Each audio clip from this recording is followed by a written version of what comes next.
Hello and welcome everyone. मैं अभिषेक वर्मा आप सभी का स्पोकन इंग्लिश क्लासेस के डे 19 में एक बार फिर से हार्दिक हार्दिक स्वागत करता हूं और बहुत बहुत क्षमा चाहता हूं कि इस बार जो है ये वीडियो लिंक आने में थोड़ा सा विलंब हो गया। इसके पीछे कुछ तकनीकी कारण है, मैंने आपको बताया था। तो चलिए बिना देरी किए हम आज की क्लासेस शुरू करते हैं। तो क्या सीखने वाले हैं हम लोग आज? तो देखिए, हम लोग इसके पिछली क्लासेस में हमने सीखा है ऐसे सेंटेंसेस जिसके एंड में आ, ए या ई जैसा अंत होता है, तो उसको हम कहते हैं पास्ट का सिंपल सेंटेंस, जिसको हम स्पोकन लैंग्वेज में बहुत ज्यादा बोलते हैं। और ऐसे सेंटेंसेस को बनाने के लिए हमको सब्जेक्ट के बाद सीधे जो हमारी क्रिया होती है उसका सेकंड फॉर्म लिखना होता है। और उसके पहले हमने वर्ब के 3 फॉर्म यानी क्रिया के 3 रूपों के बारे में, या 4 या जो 5 रूप होते हैं उसके बारे में हमने विस्तार से चर्चा किया हुआ है। ठीक है, तो उसी श्रेणी में हम लोग आज आगे बढ़ रहे हैं। ऐसे सेंटेंसेस जो हमको स्पोकन लैंग्वेज में बहुत परेशान करते हैं और बहुत ज्यादा यूज होते हैं, जिनको हम कहते हैं परफेक्ट सेंटेंसेस। और ये परफेक्ट सेंटेंसेस क्या होते हैं? तो हमने पढ़ा था कि अगर वाक्य के एंड में यानी अंत में एड़ी का आपको दिखाई दे रहा होगा, ये, ई, आ की मात्रा, बड़ी ई की मात्रा या ए की मात्रा से अगर सेंटेंस का अंत होता है तो उसे हम कहते हैं पास्ट का सिंपल सेंटेंस। लेकिन अगर इन्हीं अंत के साथ अंत में है या था, थे, थी जैसे शब्द जुड़े हुए हों तो वही सेंटेंस बन जाते हैं परफेक्ट सेंटेंसेस। ठीक है, इन दोनों में थोड़ा अंतर होता है। अगर हम केवल इन्हीं में से किसी एक में से वाक्य का अंत करते हैं तो ऐसे सेंटेंसेस की क्रिया को हम अनिश्चित कहते हैं, यानी अनसर्टेन वर्ब कहते हैं। लेकिन अगर उसी के साथ है या था, थे, थी लग जाए तो ऐसे सेंटेंसेस की जो क्रिया होती है वो सर्टेन यानी कि निश्चित हो जाती है। मतलब वाक्य में बोली जाने वाली क्रिया में निश्चितता आ जाती है। तो ऐसे सेंटेंसेस को हम कैसे बोलते हैं यही हमको सीखना है। इसके लिए हमने इन सेंटेंसेस से कुछ एग्जांपल्स लिए हैं। जैसे पहला एग्जांपल देखिए, सचिन ने ओडीआई क्रिकेट में 18,000 से ज्यादा रन बनाए हैं। देखिए, अगर हम केवल बोलते हैं बनाए तो इस वाक्य की क्रिया हो जाती है अनिश्चित, लेकिन अगर हमने है लगा दिया तो यही वाक्य परफेक्ट हो जाता है। अगर हम ग्रामेटिकली बात करते हैं तो है या था, थी लगा देने से सेंटेंस परफेक्ट हो जाता है। तो देखिए, इन सब के साथ है आना चाहिए तो सेंटेंस क्या हो जाएगा? परफेक्ट। और अगर है आया है तो ये सेंटेंस कहलाएगा प्रेजेंट का परफेक्ट सेंटेंस। ओके, सिमिलरली अगला है 2011 से पहले इंडिया 1983 में वर्ल्ड कप जीत चुका था। तो देखिए यहाँ पर एंड किससे हो रहा है? आ की मात्रा से हो रहा है। और आ की मात्रा के बाद था, थे, थी आए तब भी ये परफेक्ट सेंटेंस होगा। लेकिन ये परफेक्ट सेंटेंस किसका होगा? पास्ट का होगा। ओके, चलिए ऐसे ही अगला सेंटेंस आपको दिखाई दे रहा होगा। हम आपके बारे में बहुत सुने हैं। देखिए, ए की मात्रा के बाद है आया है तो ए की मात्रा के बाद है आया मतलब ये प्रेजेंट का क्या हो गया? Perfect sentence. ऐसे ही वह रायपुर के लिए सुबह 9 बजे कार से ही बाई रोड निकल गया है। तो देखिए यहाँ पर क्या है? या फिर है। तो अगर आपका या मतलब आ की मात्रा, आप चाहें तो यहाँ पर पूरा पूरा या भी लिख सकते हैं। या के बाद है आया मतलब प्रेजेंट का परफेक्ट सेंटेंस है। इसके बाद पिछले साल हम लोग पिकनिक के लिए अमरकंटक गए थे। देखिए यहाँ पर ए आया और ए के बाद क्या है? थे, और थे आया मतलब ये पास्ट का परफेक्ट सेंटेंस हो गया है। ठीक है, तो अब ऐसे सेंटेंसेस को बनाना कैसे है? तो ऐसे सेंटेंसेस को बनाना बहुत आसान होता है। आपको हमेशा की तरह सबसे पहले वाक्य की शुरुआत में आपको क्या लिखना होगा? सब्जेक्ट। सब्जेक्ट के बाद आपको यहाँ पर अनिवार्य रूप से हैज या हैव हेल्पिंग वर्ब का इस्तेमाल करना है अगर जो सेंटेंस है हमारा प्रेजेंट का है। और एक पता कैसे चलेगा? यहाँ पर है से। या फिर आपको हैड का इस्तेमाल करना है अगर सेंटेंस होगा किसका?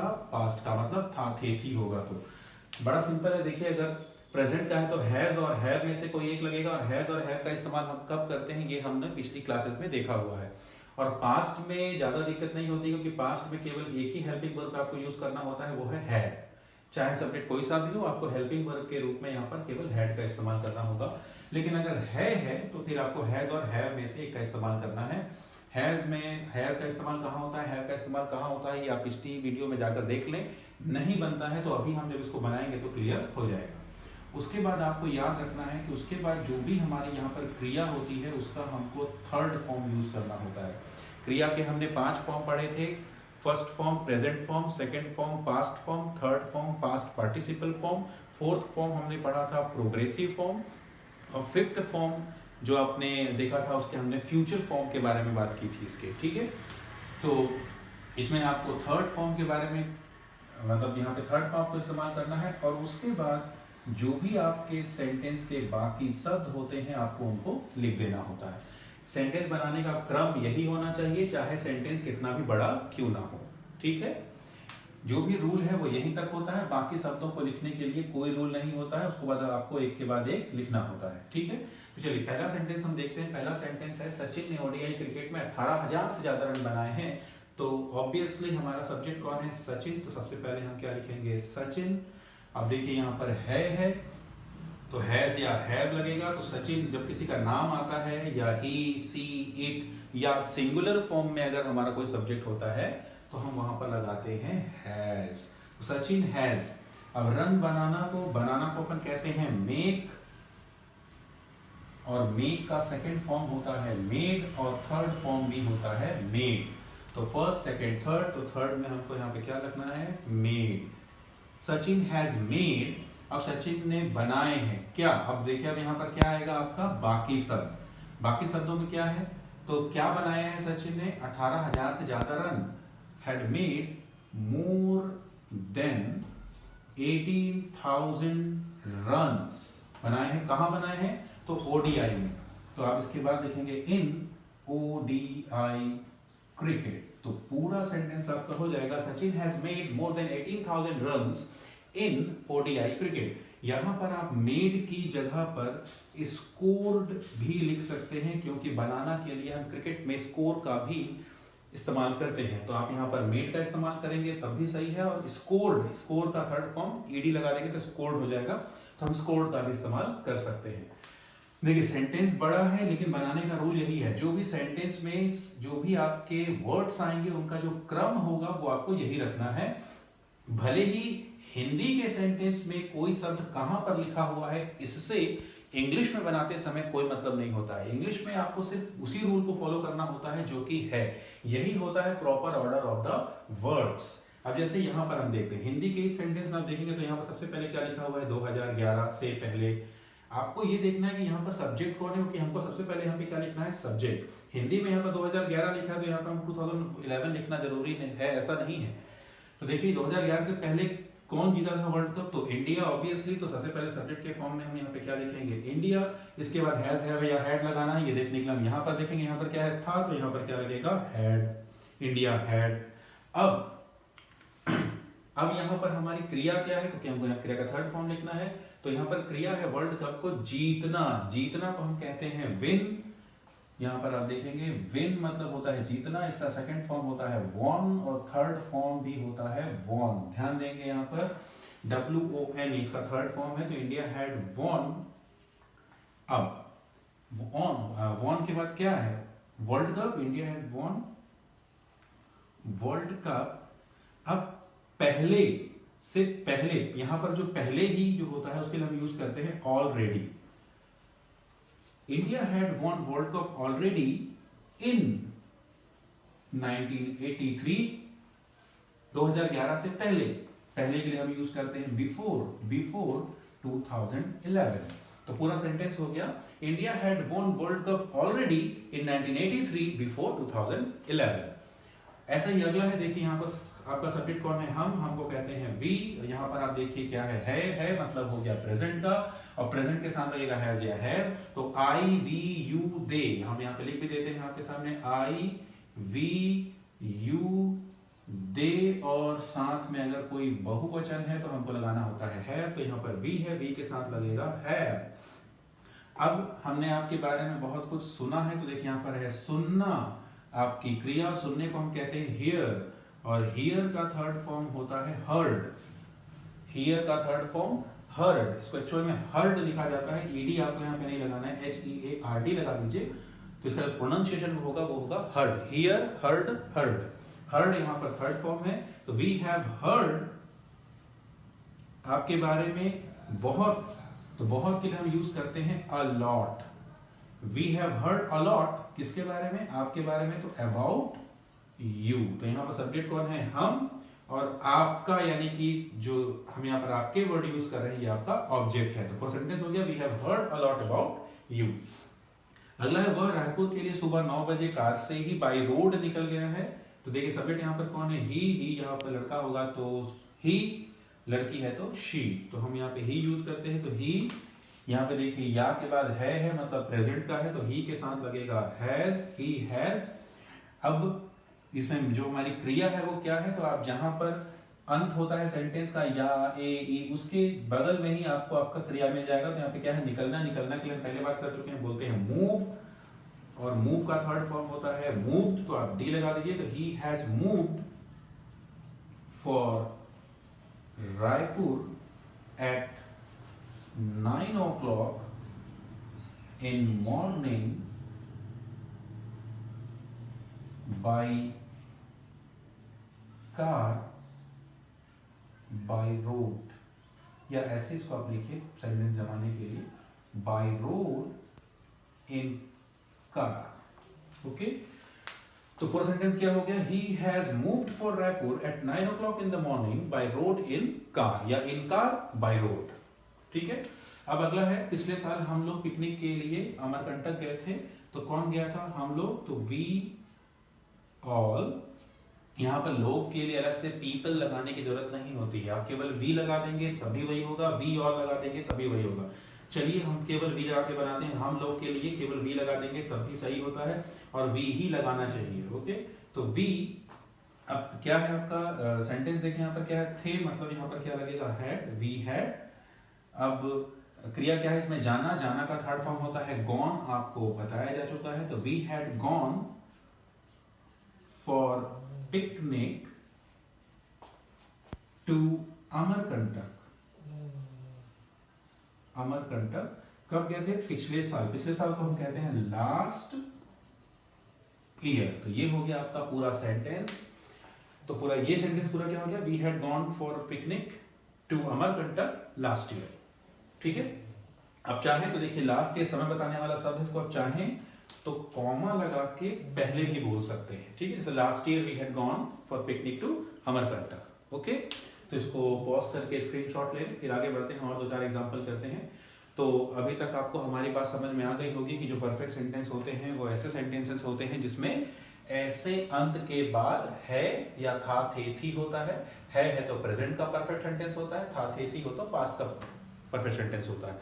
ऐसे सेंटेंसेस को बनाने के लिए आपको सिंपली अपने दिमाग में क्या रखना है कि सब्जेक्ट के बाद हैज, हैव या हैड लगाना है, और उसके बाद क्रिया का थर्ड फॉर्म, बस। उसके बाद बाकी शब्दों को बनाने का या लगाने का कोई रूल होता नहीं है, इसलिए उस पर ज्यादा ध्यान देने की जरूरत नहीं है। ठीक है, तो चलिए इसको साफ करते हैं और फिर और सेंटेंसेस करते हैं।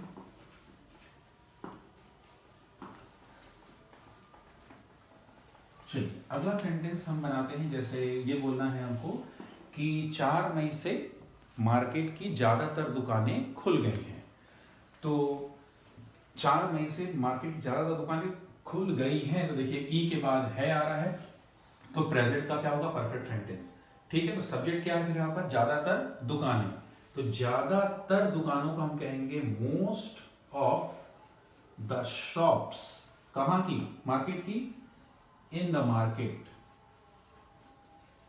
Most of the shops in the market. अब देखिए प्रेजेंट का परफेक्ट सेंटेंस है तो हमको हैज या हैव लगाना है, तो देखिए यहाँ पर शॉप्स क्या है, प्लूरल यानी बहुवचन है, और बहुवचन के साथ क्या लगता है, हैव, तो यहाँ पर आप लिखेंगे हैव, तो हो जाएगा most of the shops in the market have opened, खुल गई हैं, कब से, 4 मई से, तो फ्रॉम 4th मई। ये हो गया आपका पूरा सेंटेंस।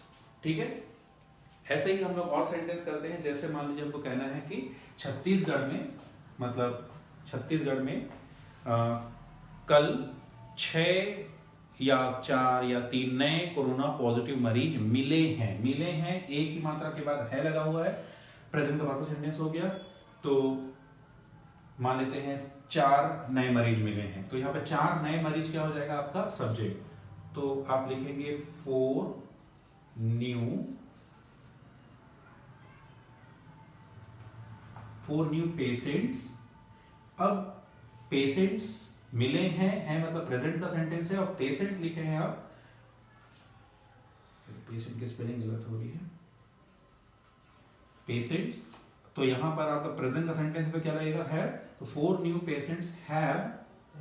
अब मिले हैं, मिलना के लिए देखिए हम लोग कई वर्ड यूज करते हैं, ठीक है, जैसे गेट हो गया, गेट के अलावा मीट हो गया और एक हो गया फाइंड। देखिए इन तीनों का मतलब होता है मिलना, ठीक है, लेकिन इन तीनों मिलने का मतलब अलग अलग होता है। ये वाला जो गेट है, मतलब ये गेट और ये फाइंड, इन दोनों का मतलब होता है मिलना। मतलब अगर आपसे कोई चीज मिल रही है, आपके हाथ में अगर कोई चीज आ रही है, तो उस मिलना के लिए हम गेट या फाइंड का इस्तेमाल करते हैं।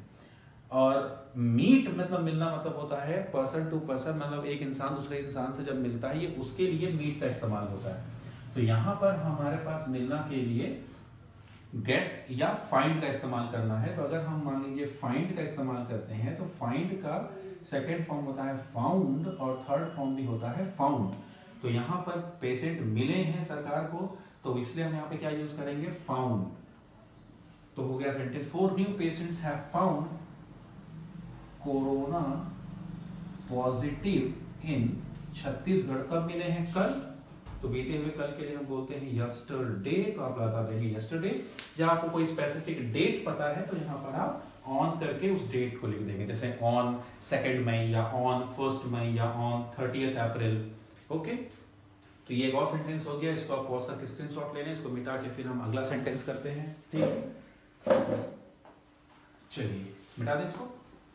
चलिए अगला सेंटेंस मान लीजिए हमको लिखना है कि उसी को थोड़ा सा इंट्रोगेटिव में बनाते हैं, मतलब प्रश्नवाचक के रूप में बनाते हैं कि क्या तुम कभी इंडिया से बाहर गए थे, क्या तुम कभी इंडिया से बाहर गए हो।